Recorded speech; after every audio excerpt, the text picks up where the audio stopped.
H pylori आपको heart attack कर सकता है।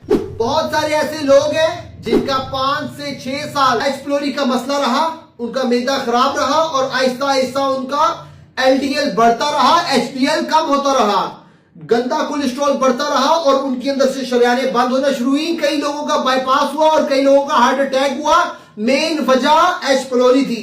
जो एच पाइलोरी के जर्म्स है वो आपके मैदे में जब रहते हैं तो वो एलडीएल कोलेस्ट्रॉल की मदद से जिंदा रहते हैं, वो एलडीएल कोलेस्ट्रॉल का इस्तेमाल करते हैं और जो आपका एचडीएल कोलेस्ट्रॉल है वो घटता रहता है। ये जितने एच पाइलोरी के पेशेंट हैं ये अपना कोलेस्ट्रॉल चेक करवा ले, इनका जो बैड कोलेस्ट्रॉल है वो ज्यादा होगा, एलडीएल कोलेस्ट्रॉल बैड कोलेस्ट्रॉल ज्यादा होगा और जो अच्छा वाला कोलेस्ट्रॉल है एचडीएल कोलेस्ट्रॉल वो कम होगा।